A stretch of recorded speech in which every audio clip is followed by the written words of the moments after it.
Hey guys, apa kabar? Ketemu lagi sama gue Aryo Pratomo at @Gario. Hari ini gue mau ngomongin tentang seeding. Dan seeding yang dikasih kali ini adalah JBL Tour Series. Oke, kita mulai aja videonya.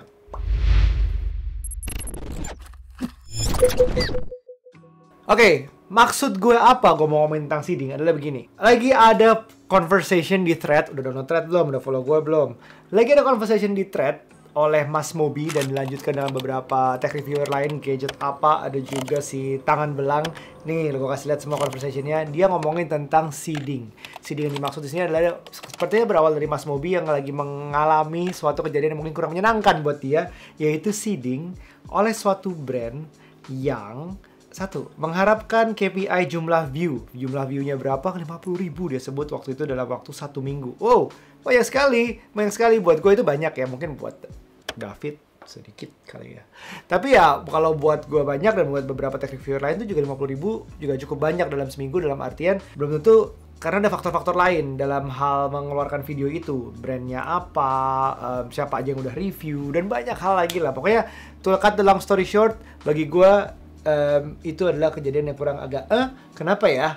Oke. Tapi belum selesai sampai situ, dia juga memberitahukan bahwa barang yang dikasih itu nggak BNIB atau brand new in box. Untuk yang belum tahu, seeding adalah cara brand ngasih barang untuk tech reviewer. Nah, mau diapain sama barang itu beda-beda tiap brand, tiap agency ngasihnya seperti apa.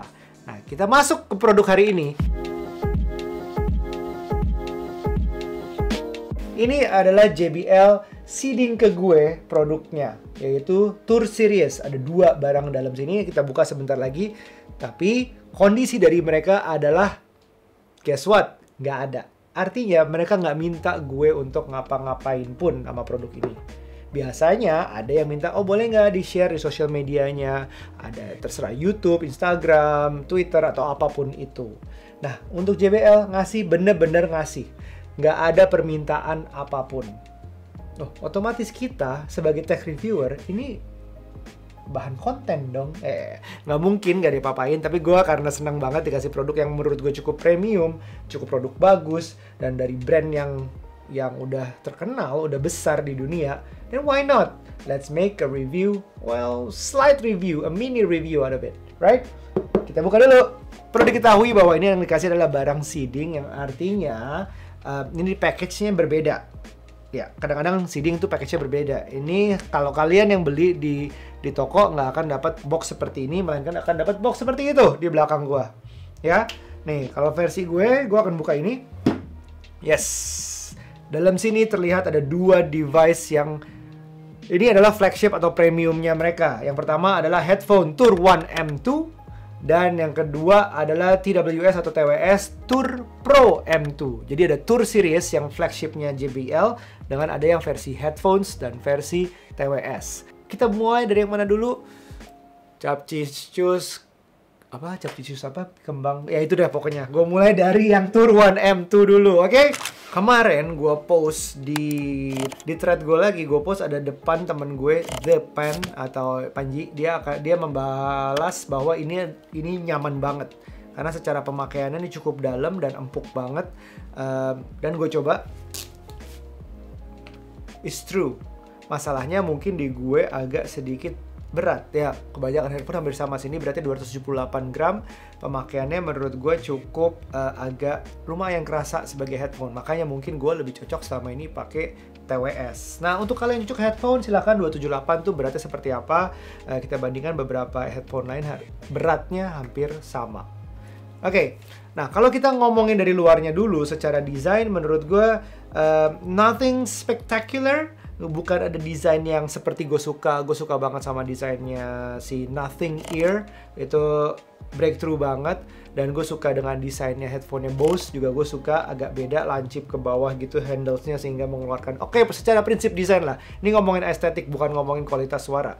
Menurut gue ini desainnya aman-aman aja. Untuk flagship terasa materialnya bagus, ada bagian kulit di atasnya dan ini empuk di atasnya juga seperti layaknya headphone lain, dan sisanya polikarbonat seperti ini. Dan menurut gue ya nothing special sih, which is quite classy. Di dalamnya sih ada cukup glossy di beberapa bagian tertentu, tapi dia doff di kebanyakan bagiannya. Dia terhubung secara Bluetooth, ada active noise cancellation-nya, ada tombolnya di sebelah kiri.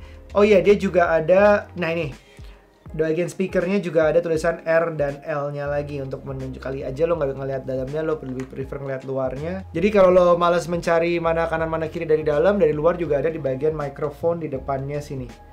Oke, mikrofonnya sendiri ada 7, itu penting buat kita kalau pakai buat meeting, dan juga untuk yang utama adalah active noise cancellation-nya. Karena dia menggunakan active noise cancellation selain passive noise-nya ya dari ininya sendiri. Active noise cancellation itu menangkap, lagi-lagi gue jelaskan, mungkin menangkap suara dari luar sana melalui 7 mikrofonnya itu dan menyaring mana yang bukan bagian dari musiknya itu atau bagian yang harus didengar dari speaker di dalamnya. Jadi dia kayak memisahkan secara aktif, secara teknologi. Jauh lebih dalam lagi, kalau kita install aplikasinya, ini mungkin yang membedakan dari headphone-headphone lain. Nah, karena ada aplikasinya namanya JBL Headphones, khusus buat headphones dan TWS-nya semuanya. Walaupun dia belum terupdate bahwa ini yang baru, belum masuk ke aplikasi update di situ, tapi tetap bisa connect dengan Bluetooth-nya. Ada fitur yang namanya Personify. Personify ya personifikasi, mungkin dipersonalkan terhadap kita, karena setiap orang itu kemampuan mendengarnya berbeda. Ada, gue pernah tuh ikut medical check up, itu ada kita pakai headphone di ruangan tertutup untuk memberi, ada jenis-jenis suara yang dikeluarkan, mana lo masih bisa dengar. Kalau lo masih bisa dengar, lo tap. Kalau di medical check up kayak gitu. Kalau udah nggak denger lagi, berhenti tap. Seperti halnya bahwa noise itu ada yang high, mid, low. Nah, kita masih dengar yang mana. Gue udah melakukan itu sendiri dan ada hasilnya yang menurut device ini, dia keluar tuh suaranya di headphone-nya, kiri dulu terus kanan dulu.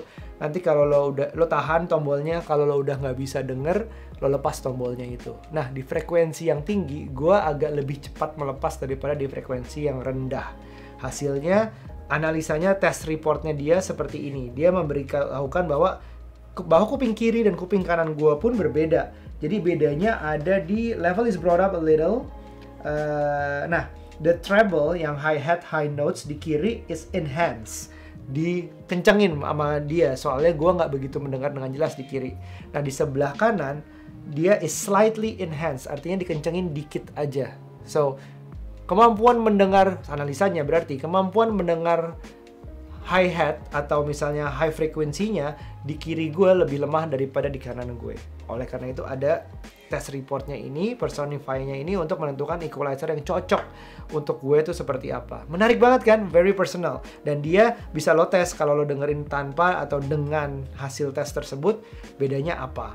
Ini mungkin nggak bisa gue buktikan di sini karena ya agak susah membuktikannya. Tapi mungkin lo ke toko aja, lo cobain itu, download aplikasinya, pinjem sebentar, rasakan bedanya bahwa dia pakai tesnya itu ngaruh nggak sih ke lo sendiri. Karena gue sama lo juga nanti akhirnya akan beda.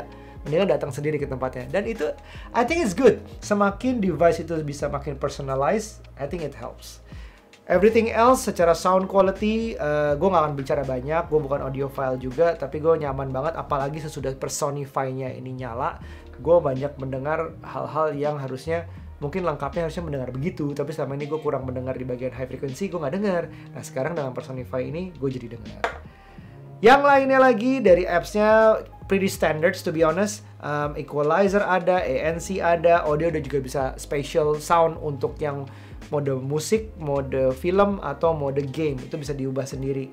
Dan dia ada voice aware, di saat gua ngomong dia akan berhenti sendiri lagunya. Terutama mungkin kalau gua lagi meeting atau lagi ngangkat telepon, dia ada fitur itu juga.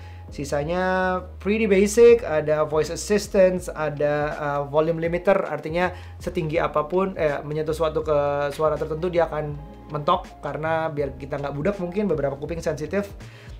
Auto power, dan sisanya standar. Nah, gimana menurut lo? Lo harus cobain sendiri, jangan dari gue. Tapi ini menarik banget. Harganya gue tulis di bawah. Nanti linknya juga gue taruh di bawah.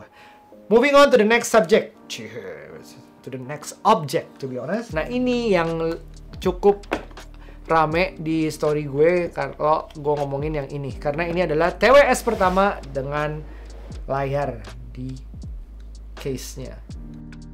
Oke, JBL Tour Pro 2 ini ada layarnya. I know what you're thinking. Buat apa sih? Buat apa sih layar ada di case di mana lo bisa tinggal keluarin handphone, atau sekarang banyak kontrol yang ada di TWS-nya itu sendiri? Gue jelasin dari layarnya dulu. Yes, bener. Lo bisa masih kontrol di handphonenya, di smartphone-nya, lo masih bisa kontrol di TWS-nya sendiri. Jadi kalau misalnya lo lihat di sini, dia bisa kontrol suara, kontrol navigasi lagu, mau kayak gimana, mau dengar berikutnya apa pause atau apa. Bisa ada equalizer-nya bisa diubah lewat sini, terus juga dia bisa ambient sound-nya matiin, nyalain atau aware, terus dia bisa juga set timer mungkin kalau lo mau udahan dengar lagu 5 menit lagi, 10 menit lagi. Kepake nggak? Kepake dalam keadaan begini. Misalnya, kadang-kadang dalam kondisi tertentu, gue kalau mau ganti lagu, gue keluarin handphone, terus gue cari lagunya, keluar notifikasi, gue akan ke distract. Oh, jawab dulu WhatsApp-nya. Oh, ini ada yang belum gue lakuin. Oh, gue ternyata ada meeting, terus gue langsung lupa. Jadi gue lupa lagunya itu. Oke? Jadi kalau lo pengen konsen ngomongin lagunya doang, mungkin ini bisa sambil lo fidgeting biasanya. Cetak, cetek, cetak, cetek. Oh, ganti lagu. Oh iya. Oh, lagunya bagus. Oh iya. Ya, ganti lagi. Stop lagi. Tadi ngomong apa? Ulang. Oh iya, gitu-gitu. Hal-hal seperti itu dimana lo cuma mau fokus ke lagunya aja. Nah, fungsi kedua adalah untuk mencari TWS-nya ada di mana. Jadi kalau kita kan sering kan misalnya, oh TWS lepas satu dulu, taruh meja, terus lupa, atau hilang satu doang, atau mungkin hilang dua-duanya. Gue pernah kejatuhan, AirPods gue jatuh di suatu restoran, jatuh tapi langsung nutup lagi. Ternyata pas kebuka dan ketutup itu, AirPods-nya kemana-mana. Terus, oh gue baru sadar kehilangan begitu gue, oh kok nggak ada isinya. Hal seperti itu mungkin terjadi, dan pernah terjadi di gue. Nah kalau ini lo mencari, dengan catatan ininya jangan nempel di kuping lo ya, karena dia akan mengeluarkan, let me show you. Kalau kita dalam kehilangan device-nya, lo ke Find My Buds. Kalau Find My Buds ini kita bisa, oh yang kiri nggak ada atau kanan nggak ada, bisa pencet salah satunya atau dua-duanya sekaligus. Kita pencet nih, take off earbuds, dia kasih peringatan bahwa jangan sampai ini ada di kuping lo. Kenapa? Karena oh di situ. Jadi kalau bayangin ini dipasang di kuping, hancur kuping lo. Sekarang cari yang kanan. Ini dua-duanya sekarang nyala. Kenceng banget ya. Nah, itu kegunaan lain adanya di sini, tapi tetap bisa sih ada di smartphone. So I know what you mean. Kadang-kadang memang ini adalah cara cepat untuk melihat indikasi, oh baterainya berapa, ada, Bluetooth-nya nyala apa, enggak, ada, jadi ada notifikasinya, ada sekarang indikatornya, cara cepatnya, atau lo mau fokus di musik, cuma gonta-ganti main di sini aja sambil fidgeting mungkin, tapi overall memang kegunaannya nggak crucial, bukan sesuatu yang memang, oh ini harus ada di setiap TWS lain. Bahkan, adanya layar mengorbankan berarti ukuran TWS yang sedikit lebih besar dan pemakaian baterai yang di casing ini yang sedikit lebih besar juga.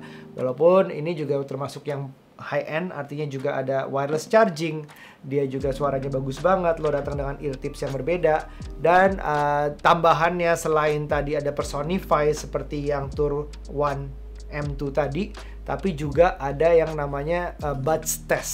Jadi fitnya tuh bisa dites karena dia ada beberapa ear tipsnya lagi, ada small, medium, large. Lo bisa tes. Gue pakai yang large sekarang, lubang kuping gue gede, tapi kok masih ada agak kurang dengernya ya, kenapa? Gue nggak tahu. Tapi ya lo bisa tes, dia tes dengan oh ambience seperti apa, dia bisa ngetes ANC-nya, active noise cancellation-nya. Dan kedua, dia juga bisa ngetes udah fit belum dengan cara masih ada nggak suara yang bocor. So untuk ngetes effectiveness-nya itu kelihatan banget di saat gue pakai yang M, bedanya dengan gue pakai yang L. Tuh, pernah ada nggak? Pernah ngetes nggak kalian pikiran kayak gitu? Apakah TWS gue bener-bener kedap ya? Ternyata secara fisik ear tipsnya aja belum diganti. Jadi itu adalah dua device yang tadi, Tour Pro 2 dan ini adalah Tour One M2. Kenapa namanya nggak disesuaikan dengan, Tour headphone atau Tour TWS yang gampang diinget gitu bedainnya? Karena mungkin nggak ada orang yang beli dua-duanya sekaligus kali ya. Anyway, kita balik lagi ke JBL. Gue thank you banget kirimannya. Thank you banget terutama adalah kebebasannya untuk whatever I wanna say with this product. Jadi seperti gue bilang, belum tentu semua produk adalah cocok untuk lo. Menurut gue ini desainnya biasa aja secara TWS, secara luarnya, dalamnya, aplikasinya, desainnya biasa aja. Tapi fungsi-fungsinya yang menunjukkan bahwa setiap device itu harus personalized, itu oke banget. So if you like to be treated personal, mungkin bisa jadi pilihannya nih JBL 2 ini. Tinggal tergantung lo cocokan mana, pakai yang headphone tertutup semua atau pakai TWS yang tidak merusak rambut. Ya silahkan, pilihannya kembali lagi ke masing-masing. So this is how seeding should be, you know.